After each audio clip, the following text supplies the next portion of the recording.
Decidir nos resulta dramático. Los resultados de las decisiones están en el futuro y el futuro es incierto y desconocido. ¿Cómo es que nos atrevemos a tomar decisiones?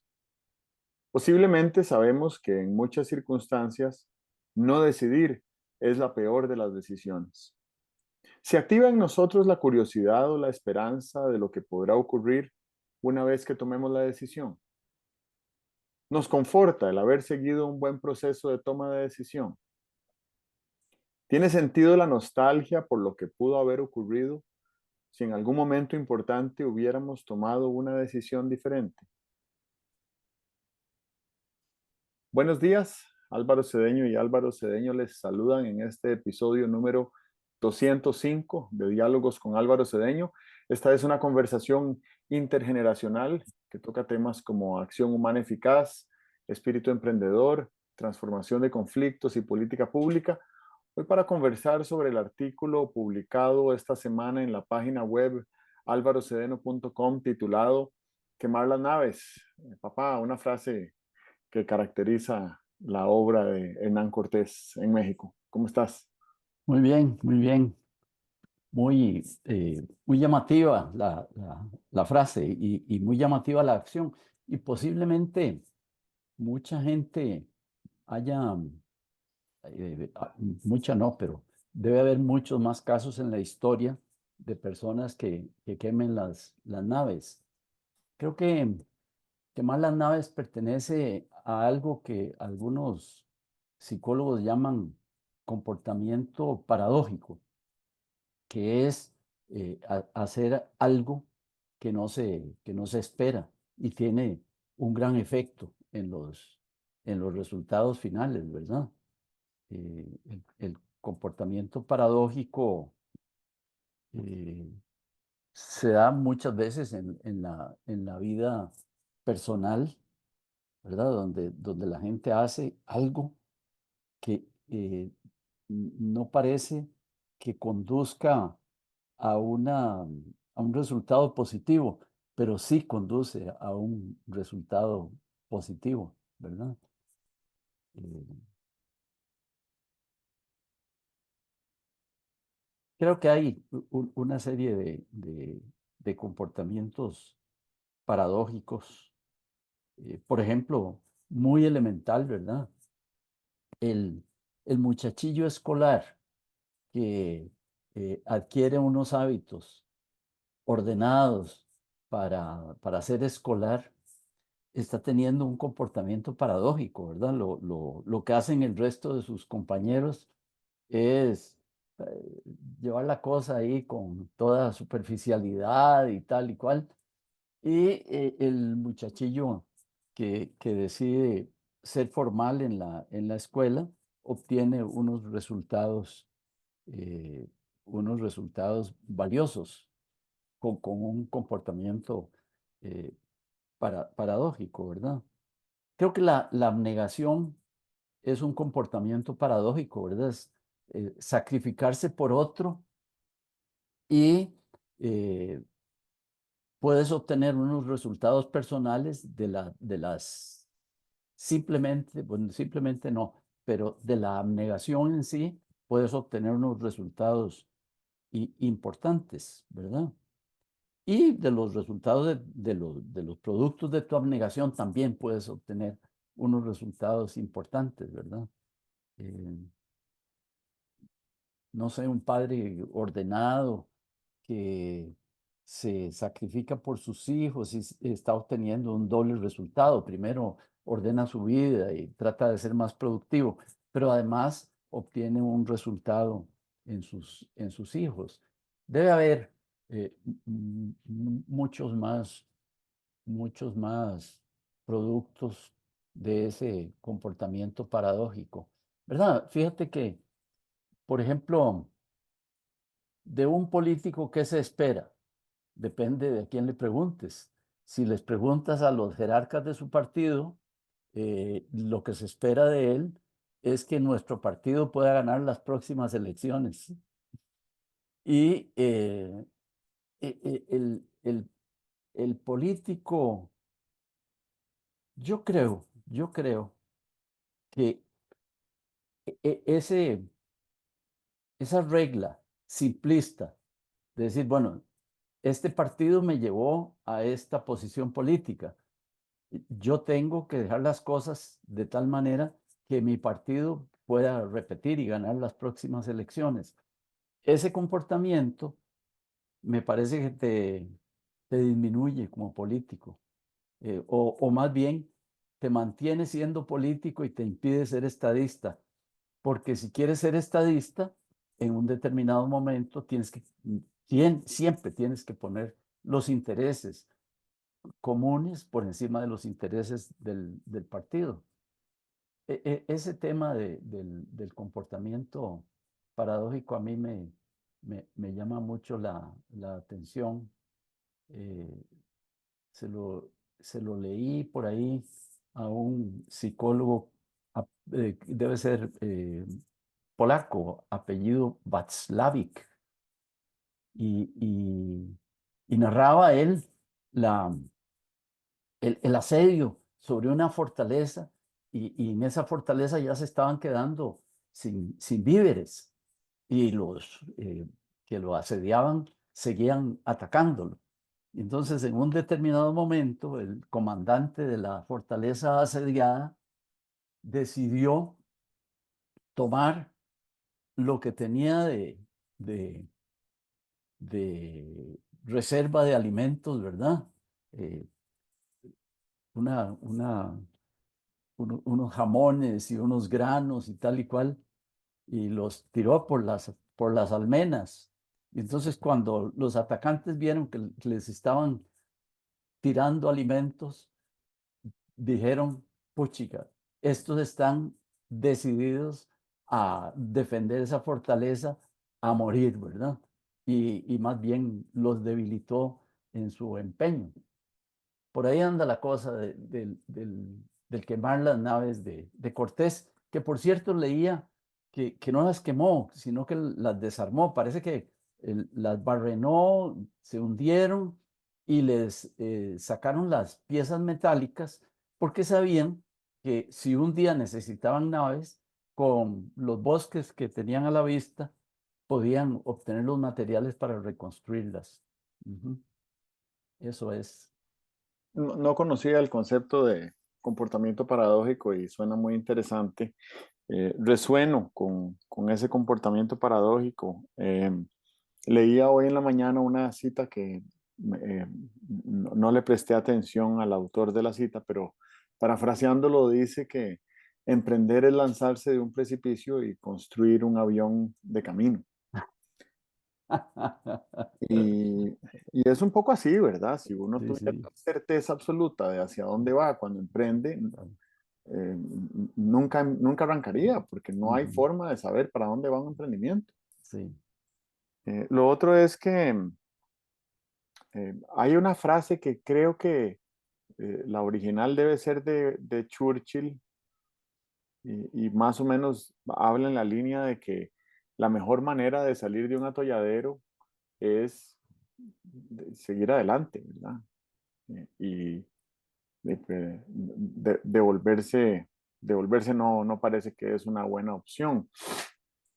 Que creo que fue la lógica que usó Hernán Cortés, muy osado de su parte, ¿verdad? Muy audaz, después de un viaje de varias semanas en aquella época, decir, aquí nos quedamos hasta que tengamos éxito y para garantizar que nadie tenga ni siquiera por asomo la tentación de irse, vamos a desarmar estas naves o quemarlas.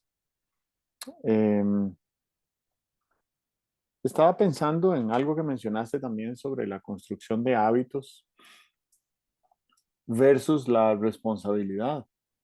A mí me parece que todos los seres humanos tenemos disciplina y se necesita disciplina hasta para amarrarse los zapatos, ¿verdad? Uno podría de manera indisciplinada salir con los zapatos desamarrados y, y bueno, habría que asumir algunas consecuencias, desde que se mojen o ensucien o rasguen los cordones hasta que suframos un tropiezo por andarlos desamarrados, pero entonces necesitamos o usamos disciplina aún hasta para amarrarnos los zapatos. Pero eso no necesariamente quiere decir que esa disciplina la estamos empleando o invirtiendo en la construcción de hábitos. Me parece que la construcción de hábitos es eh, un comportamiento paradójico. No sé, te lo consulto porque me parece que fijarse la meta de construir un hábito es comprometerse con uno mismo, sin observadores externos, a hacer un esfuerzo eh, eh, incómodo porque nos saca de nuestra zona de confort por un periodo de tiempo relativamente prolongado hasta que hayamos creado una práctica o una rutina cuyas virtudes y beneficios las empecemos a percibir incluso antes de practicarlos.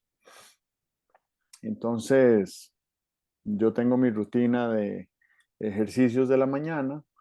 Para crearla necesité varios meses de práctica, de esfuerzo, de sacrificio, de dolores físicos. Y después de que el hábito fue creado, eh, no solo no se me ocurriría saltarme mi rutina de ejercicios, que aún habiendo creado el hábito, es lo más fácil, ni tampoco, o más bien, ni se me ocurriría saltarme la rutina, pero además, desde que me levanto, y cuando uno se levanta sintiéndose recién levantado, yo sé que al otro lado de esos 25 minutos hay una sensación de bienestar incomparable. Y entonces ese saber desde antes, ¿verdad? Anticipatorio de la práctica del ejercicio, hace que el abordaje de ese emprendimiento sea muy placentero, muy llevadero, muy agradable, ¿verdad? Y volviendo a lo de la disciplina, me parece que para practicar un hábito no se necesita disciplina. Para practicar un hábito ya uno va en un modo más o menos automático con ese incentivo conocido del bienestar que nos va a generar aquella práctica. Entonces, la disciplina que todos tenemos la podemos invertir en la creación de hábitos y me parece que esa es una muy buena inversión de la disciplina, Claro. sobre todo porque cuando uno se da cuenta de lo fácil que es crear hábitos, digo fácil a pesar de lo incómodo, pero es fácil crear hábitos porque depende exclusivamente de mí, toma, no sé, alguna gente dice que 3 semanas, otra gente dice que 40 días, lo que sea. Repetirlo, esa incomodidad hasta que se haya constituido en un hábito, creo que es una inversión en tiempo y en energía y en esfuerzo y en emoción eh, muy eh, valiosa en el tiempo, ¿verdad? Y siento que mi capacidad de crear hábitos no se desarrolló en mi adolescencia. Yo siento que yo durante mi época de escolar y colegial siempre fui siempre fui un estudiante aplicado, pero era un estudiante aplicado no porque tenía hábitos de estudio, sino porque tenía un alto sentido de responsabilidad. Entonces, como tenía un alto sentido de responsabilidad, ponía atención en clase y hacía la tarea. Y con eso alcanzaba para ser un estudiante aplicado y tener buenos resultados en el estudio. Pero no siento que haya desarrollado hábitos para el, el aprendizaje en formatos académicos. Yo diría que eso me llegó al final de la vida académica. Pero recuerdo también que ese sentido de responsabilidad eh, no me alcanzó el primer año de universidad, que entré a estudiar biociencias porque quería ir por la carrera de medicina. Fue un año desde el punto de vista intelectual profundamente transformador para mí, ¿verdad? Todavía hoy yo siento que haber hecho mucha matemática y mucha ciencia ese primer año universitario fue absolutamente trascendental en el profesional que soy. pero no me alcanzó la responsabilidad y no creo que haya sido simplemente una cuestión de falta de hábitos, aunque los hábitos me hubieran ayudado a llegar más lejos. Pero sí creo que así como durante mi época escolar y colegial yo prioricé jugar, me parece que ese primer año universitario, que fue mi primer año de adultez, tenía un muy fuerte eh, cuestionamiento y curiosidad espiritual. Y ahora que estabas hablando, me di cuenta de que ese año universitario, mi primer año universitario, mi prioridad fue la búsqueda espiritual. Y creo que es importante, ¿verdad? No hay cómo agendar en la carrera de una persona el año o el tiempo en el que va a dedicarse a la exploración o a la curiosidad espiritual. Pero cuando llega, llega. Y si uno le quiere dar prioridad a eso, le da prioridad y eso puede implicar sacrificar otras actividades que está haciendo, como lo que yo estaba haciendo en ese momento, que era aspirando a, a estudiar una carrera en particular. No puedo afirmar que esa búsqueda espiritual fue la que me desvió de mi afán de estudiar medicina, pero sí me ha traído mucha claridad haber entrado en ese proceso, haber empezado ese proceso. Y ahí siento que se forma como una tríada entre creación de hábitos, sentido de responsabilidad y curiosidad, que a fin de cuentas, vuelvo a citar a Da Vinci, esa era su motivación principal, ¿verdad? Querer saber cómo funcionaban las cosas, qué había detrás de ellas, al punto de que él hace 500 años era un experto reconocidísimo en saber cómo funcionaban las sombras eh, en, en la pintura, ¿verdad? Cómo una fuente de luz afectaba el contorno de un objeto y él fue el primero en empezar a pintar con esta técnica que se llama sfumato, que hace que en 2 dimensiones algo parezca de 3 dimensiones, pero además parezca estar vivo. Así que eso fue el resultado de la curiosidad que lo condujo a la observación y a imaginarse algo que él creía que era posible. Muy bien. El tema del comportamiento paradójico me lleva a dos ejemplos más. Uno es el de Gandhi, ¿verdad? La resistencia pacífica de Gandhi es comportamiento paradójico. Y para los occidentales cristianos, esa frase tan difícil de tragársela de Jesús en el Evangelio cuando dice, eh, al que te dé por una mejilla, ofrécele la otra. Cuando, cuando te dicen eso y tienes 16 años, estás a punto de salirte de la doctrina porque es paradójico eso. Bueno, ok. Interesante lo que mencionas de los hábitos. Realmente eh, los hábitos eh, como que siguen los buenos hábitos, ¿verdad? Siguen el modelo mental de la inversión, ¿verdad? De una inversión, lo que se llama inversión en economía, que es, o el ahorro más bien.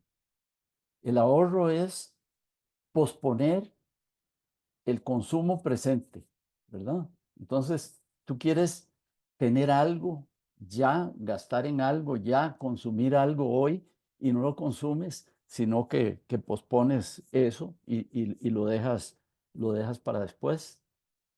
Eh,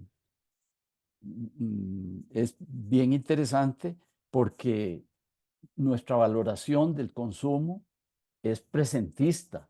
Eh, a mí, el bollo de pan que me voy a comer hoy, lo necesito hoy y me lo estoy saboreando hoy, no dentro de un mes o dentro de un año, ¿verdad? Pero bueno, el ahorro es posponer el consumo para, para dejarlo para después.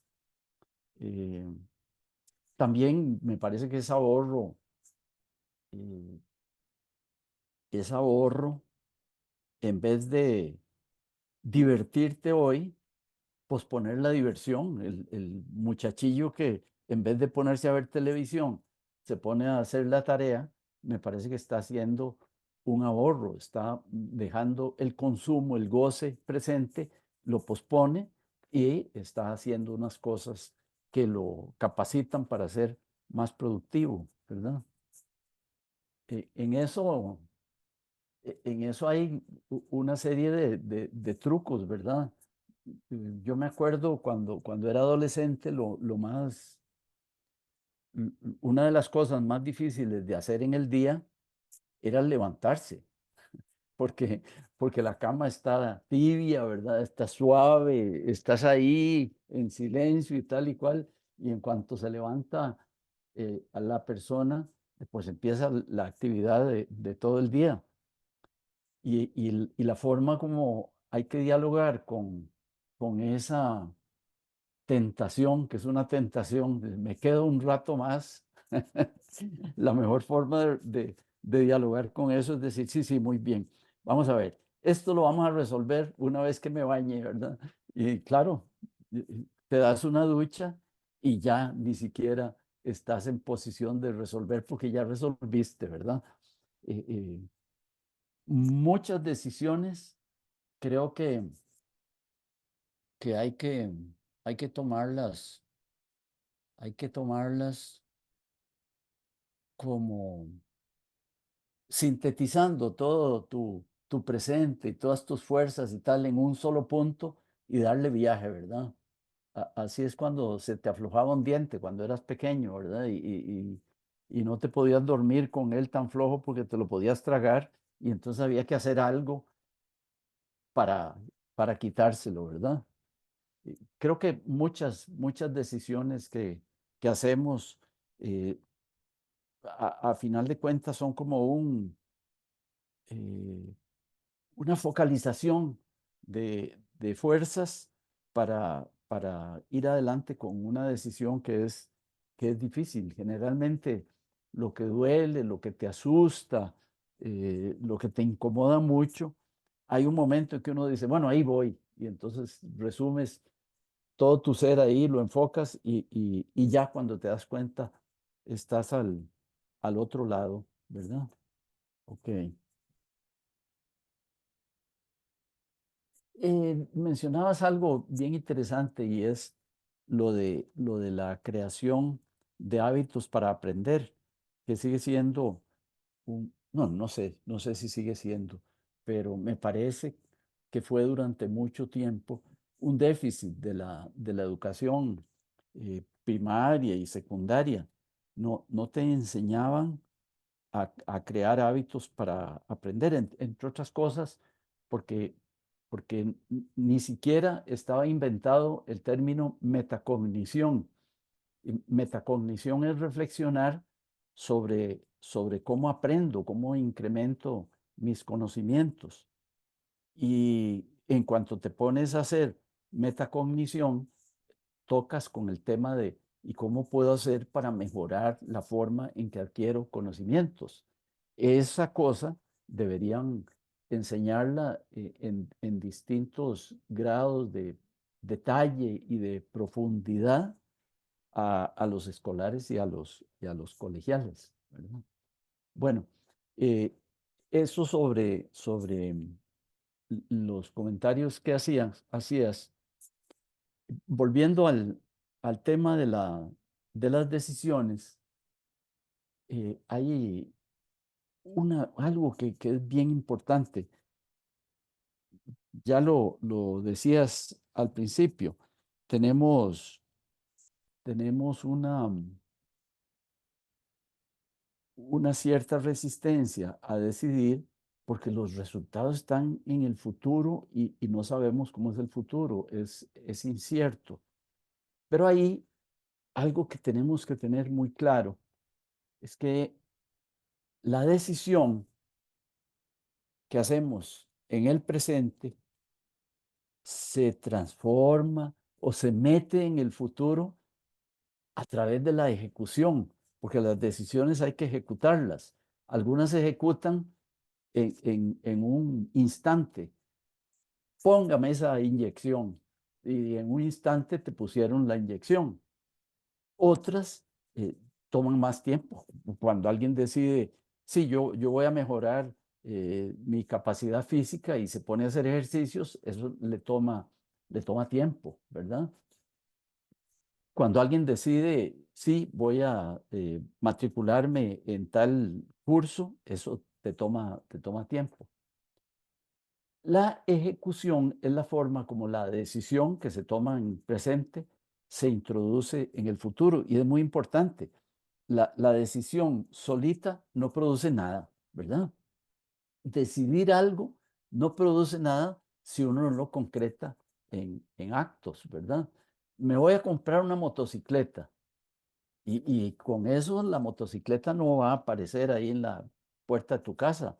Hay que ver de dónde la vas a financiar, de qué tamaño es la motocicleta, dónde la vas a comprar, qué marca te gusta. Y toda esta cadena de acciones es lo que se llama la ejecución hasta que ya tienes la motocicleta. Pienso que en el tema de la decisión, hay un enfrentamiento de distintos niveles de temporalidad. El primero es el futuro versus este momento presente en que tengo una información limitada y tengo que decidir, ¿verdad? Eso para cualquier tipo de decisión. Pero se alivia mucho como ese corte temporal si uno se da cuenta y esto es bien importante, de que hay decisiones medianitas, ¿verdad? Que se pueden mejorar en la ejecución. De hecho, eh, bueno, el ejemplo eso que decías, emprender es lanzarse en un precipicio y construir un, un avión mientras estás de camino. Eh, en cada segundo de la caída vas haciendo algo, estás ejecutando. O sea, el resultado no depende de que te lanzaste al vacío, el resultado depende de si pudiste o no pudiste construir el avión o el paracaídas, ¿verdad? El avión tiene que ser, ¿ok? Eso me llama la atención porque sí, decidir siempre causa una cierta angustia, ¿verdad? ¿Y cómo decidimos? Esto es también bien llamativo. A mí me parece que las decisiones son individualísimas, ¿verdad? No tiene ningún sentido preguntarle a otro, bueno, tal vez algún sentido de referencia, de conseguir información. ¿Tú qué harías en este caso, verdad? Porque es imposible que lo que aquel diga nos resulte como un modelo para tomar nosotros mismos nuestra propia decisión, porque nuestras circunstancias, las de cada uno, son como la huella digital, totalmente, totalmente, y como el iris, dirían ahora, ¿verdad? El del ojo, como el iris, como muy singular, muy individual. Y eh, esa consideración de que las circunstancias de cada uno son diferentes, no la tenemos muy clara. Y eso, de una cierta manera, nos impide ver que el rumbo que estamos recorriendo es un rumbo original, especialísimo. Esa consideración de que mi rumbo es especial, nuestro rumbo de todos es especial, debería conducir a que pusiéramos en agua caliente la idea tan frecuente de compararnos. Si nos comparamos por razones generalmente sociales, ¿verdad? Eh, y creo que nos comparamos porque a primera vista, los miembros de un grupo somos iguales, pero a segunda vista, los miembros de un grupo no somos iguales. Uno de los problemas que hay para adaptarse a un trabajo de equipo es pretender que todos fuéramos iguales o peor, que todos fueran iguales a mí, ¿verdad? La verdad es que hoy en día se habla bastante del valor de la diversidad, que en un equipo deberías tratar de que hubiera las, la mayor cantidad de diferencias en las áreas en que es importante para el equipo que haya diferencias, ¿verdad? Entonces, compararnos es suponer que somos iguales y, y ignorar que mis circunstancias son diferentes a las de los demás me lleva a comparar mis decisiones con la de otros, que no tienen ningún sentido. Eh, igual es bien llamativo, ¿verdad? Que todos los chiquillos de un determinado grado escolar, todos salen en distintas direcciones, obtienen diferentes resultados, se ubican socioeconómicamente de manera diferente y tal, a pesar de que en un determinado momento tuvieron la circunstancia eh, común de estar en la misma escuela, en la misma aula, con la misma maestra. Y eso nos lleva a pretender que por esa única circunstancia entre miles, los resultados deberían ser iguales para todas las personas. Eso es lo que nos lleva a compararnos. Y lo que nos lleva a compararnos también hace que no tengamos muy claro la posibilidad de ser singulares, sino no por ser singulares. Yo quiero ser diferente a todo el mundo, no se trata de eso, sino que se trata de hacer coincidir mis circunstancias con la conducción de mi vida, ¿verdad? Yo no puedo pretender ser violinista como los compañeros que tenía en la escuela, ¿verdad? Porque yo no tengo los talentos o los gustos para ser violinista. Esa vida personalísima creo que deberíamos fomentarla porque eso nos enriquecería mucho relacionarnos con los demás, no suponiendo que los conocemos, sino buscando cómo conocerlos. Imagínate que si uno se dedicara a conocer a una persona, eso sería como una actividad para toda la vida, ¿verdad? Llegar a conocer a alguien profundamente. Hay una riqueza de, de rasgos en cada persona que si la tuviéramos clara, andaríamos con los ojos muy abiertos y sobre todo con la mente muy abierta en todas nuestras relaciones interpersonales. Muy lindo todo lo que dices. Estaba pensando al principio de tu intervención que el perdón es un comportamiento paradójico, ¿verdad? Y Claro. lo practicamos muchas veces.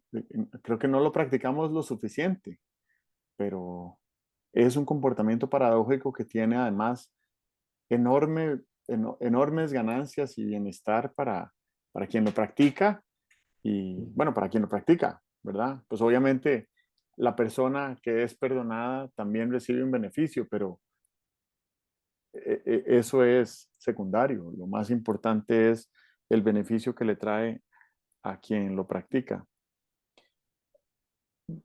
Respecto al tema de la educación, yo siento que hemos llegado a una era que yo denomino la, la era del talento, ¿verdad? La economía del talento, donde es muy evidente que cada ser humano tiene una singularidad propia de cultivarse desde sus destrezas y sus intereses y eh, eso es lo que denominamos como talento. Y me parece que en este contexto, en esta era del talento, donde hay un universo de información en el bolsillo de todas las personas, más o menos casi todas, ¿verdad? O muchísimas, deberíamos de emprender nuestro camino de aprendizaje diario inclusive, ¿ya? Levantarnos en la mañana sabiendo que vamos a aprender, porque creo que hay cada vez más personas que están comprometidas con su propio camino vital de aprendizaje continuo, preguntándonos, ¿para qué aprender? Y no tengo respuesta para esa pregunta y yo mismo no me la formulo. Es algo que estoy sugiriendo hacer a partir de este momento. Sí me parece que eh, hay mucha gente y nosotros mismos en numerosas ocasiones consumimos información sin tener claro para qué, ¿verdad?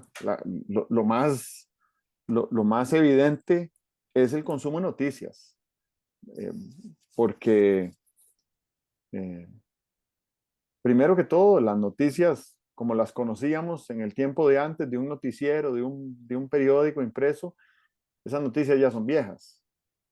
Segundo, con la inmediatez de la información que tenemos hoy en día, si yo me meto a una herramienta como Twitter, hoy llamada X, eh, para saber qué está pasando en este momento, eh, me puedo enterar de muchísimas cosas que están pasando en este momento que son absolutamente irrelevantes para mí, ¿verdad? Y además, ¿qué está pasando en este momento? En 22 países latinoamericanos de habla hispana y podría consumirme toda mi vida estar al tanto de qué está pasando en este momento en América Latina, ¿verdad? Entonces, yo cuestiono y ofrezco este cuestionamiento como una pieza de desarrollo de bienestar para las personas. Cuestiono el consumo de información noticiosa y lo cuestiono preguntándome, ¿para qué quiero escuchar esas noticias? Si hay algo que continúa siendo cierto en la era de las redes sociales, es que las noticias que son relevantes para nosotros nos van a encontrar de alguna manera. No tenemos que estar pendientes de cuál noticia es relevante para mí, ni tenemos que estar en el proceso de descarte de cuáles noticias no son relevantes para mí. Ese es un trabajo costoso en tiempo y además emocionalmente desgastante, ¿verdad? Podría ser incluso tóxico estar leyendo todo lo que cada persona opina sobre el presidente o el ministro o el diputado. Eso no nos permite construir en ninguna dirección. Y la política partidaria, como se ha venido degenerando con el paso de las décadas, nos ha llevado a un punto donde creemos que eso es hacer política. Y tristemente, eso no es hacer política, ¿verdad? Hacer política es lo que estamos haciendo tú y yo en este momento, que es dialogar. Luego recuerdo en la adolescencia o tal vez en la adultez temprana que me hiciste una explicación que ya no la recuerdo, pero sí era una explicación entre la diferencia de tomar una decisión y realizar una resolución, ¿verdad? Sonaba como que las resoluciones eran algo que decidía el cuerpo, ¿verdad? No algo que decidía la mente, no era una ocurrencia, no era decir, voy a apuntarme para correr una maratón y mañana empiezo a correr a las 4:30 de la mañana, cuando en realidad me cuesta mucho levantarme antes de las 7 de la mañana. Entonces ahí hay un montón de capas de, de, de esfuerzo que hay que realizar para que esa decisión se ejecute. Entonces es diferente tomar una resolución y decir, a partir de mañana me empiezo a levantar a las 6:45. Y bueno, si uno lo que quiere es llegar a correr una maratón para la cual tiene que entrenar a las 4:30 de la mañana, pues entonces va a ir modificando poco a poco la hora de levantarse hasta que ya pueda irse levantando de manera recurrente a las 4:30 de la mañana y empezar a correr, porque no es simplemente cuestión de levantarse a las 4:30 de la mañana, es que levantarse a las 4:30 de la mañana para salir a correr es otro tipo de esfuerzo, ¿verdad? Es otro tipo de decisión. Lo aporto porque sí creo que hay diferentes niveles de compromiso con uno mismo, ¿verdad? Y con los demás. El acto matrimonial es un compromiso conmigo mismo, es un compromiso con mi pareja, es un compromiso con la sociedad, ¿verdad? Y siento que esos niveles de compromiso hay que tener mucha claridad de para qué lo estamos haciendo y, y de cómo vamos a continuar el camino a partir de que se toma esa decisión, porque evidentemente muchas cosas tienen que cambiar a partir de que uno toma algunas de esas decisiones o resoluciones, ¿verdad? Me parece que la decisión de casarse es más como una resolución que toma el cuerpo entero y más que una decisión que se toma de manera ligera en la mente. El ejemplo del emprendedor que decíamos al principio de la conversación, de que emprender es lanzarse de un precipicio y construir un avión de camino, deja muy claro un elemento fundamental en, en nuestro quehacer y es la necesidad. ¿Cuál es la necesidad que estamos satisfaciendo? Y pues la necesidad de una persona que se tira de un precipicio, evidentemente, es no estrellarse con el suelo, ¿verdad? Entonces, podría ser que un paracaídas le sirviera, pero idealmente un avión para poder resolver el camino en adelante. Y creo que muchas veces operamos de manera inconsciente respecto a cuáles son nuestras necesidades fundamentales. Y por eso vuelvo a la pregunta de ¿para qué aprender?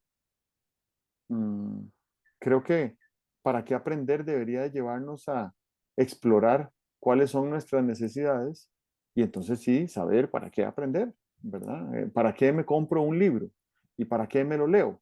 ¿Y para qué lo conservo? Creo que todas esas son preguntas importantes porque yo siento que en la medida en que uno haga espacio en el librero, habrá también espacio en la mente para comprar más libros. Y lo digo de manera figurativa, no quiero decir que haya que comprar libros, sino que uno dice, me encantaría leer un libro sobre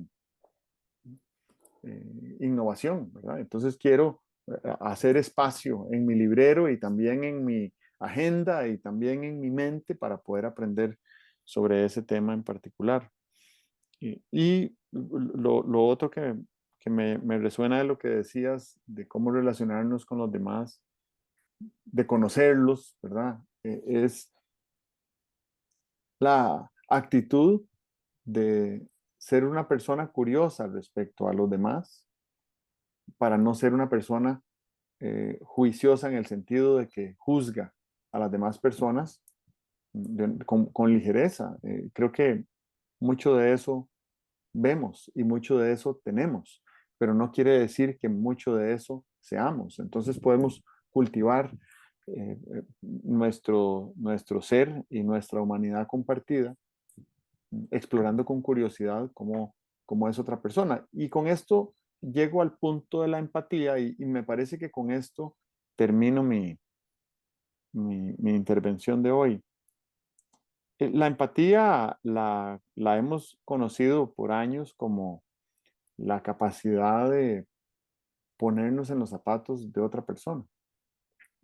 Pero me he dado cuenta recientemente de que hay una forma de falsa empatía que es ponernos en los zapatos de la otra persona con mis pies, ¿verdad? Porque eh, yo no sé cómo sería ponerme en tus zapatos con tus pies y ese es un esfuerzo adicional de tratar de entenderte y de conocerte mejor.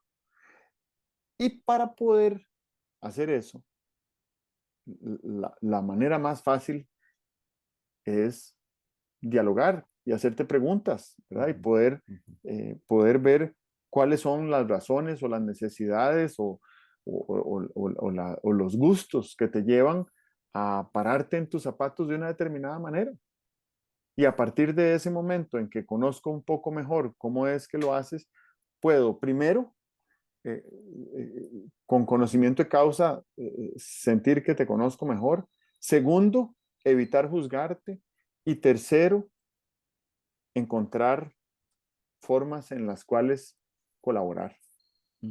Y creo que somos una especie programada genéticamente, diseñada desde el origen para la colaboración. Esa es el gran factor diferenciador de nuestra especie y de todas las demás especies que sepamos que hayan existido. Entonces, creo que el ejercicio de la empatía y de la curiosidad nos puede llevar a ser una mejor humanidad. Bien, muy bien. Eh, un par de apuntes sobre decisión y resolución. Posiblemente lo que te había dicho era que una decisión es un acto del pensamiento, ¿verdad? Una decisión es como conceptual, es como escribir un teorema, ¿verdad? Es un teorema de qué es lo que voy a hacer y lo reviso por todos lados sobre cómo de aquí se deduce tal cosa, esta se deduce tal otra y finalmente llego a la decisión. Es una construcción mental. Pero eso no se convierte en resultados. Lo que se convierte en resultados es la resolución. Y decía que la resolución es como, por decirlo popularmente, es como una decisión con hormonas, ¿verdad? Es una decisión con combustible, es una decisión ya con propulsión, ¿verdad?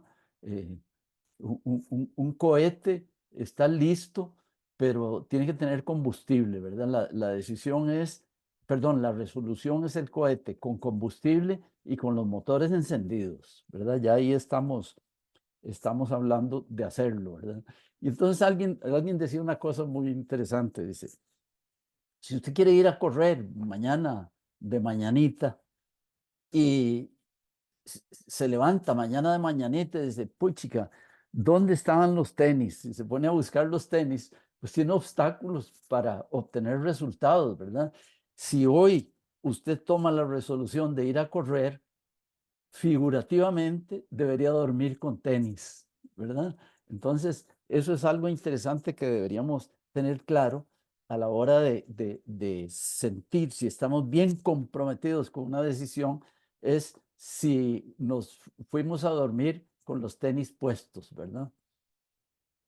El otro tema del que quería hablar ya para cerrar es que cuando revisamos decisiones pasadas, a veces caemos en la trampa de imaginar cómo sería nuestro presente si las decisiones que hubiéramos tomado hubieran sido diferentes. Bueno, primero, es tan complejo lo que ocurre en las vidas humanas que es imposible decir cómo seríamos hoy si hubiéramos tomado otras decisiones en el pasado.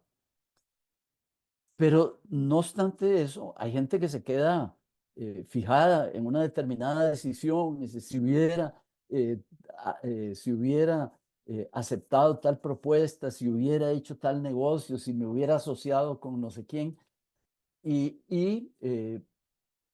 empiezan a sentir nostalgia de lo que pudo haber sido. Y eso me parece que no tiene sentido en vista de la complejidad de lo que hay y en vista de que cuando estamos mirando lo que no fuimos porque no tomamos aquella decisión, tenemos que compararlo con lo que sí fuimos precisamente porque no tomamos aquella decisión, porque hoy somos y tenemos una serie de circunstancias y rasgos que se deben al hecho de que no tomamos aquella decisión.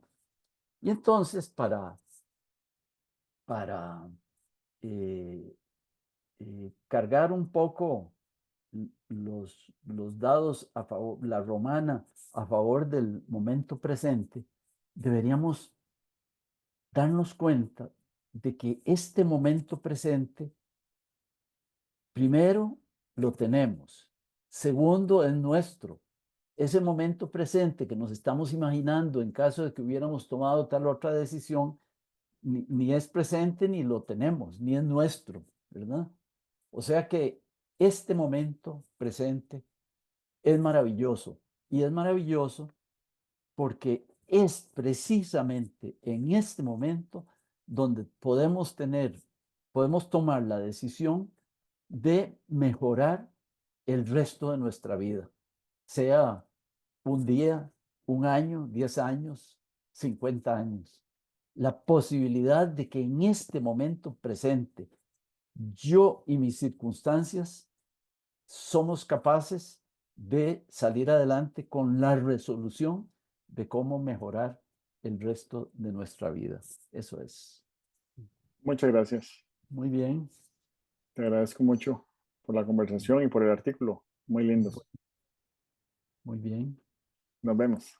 Sí, señor.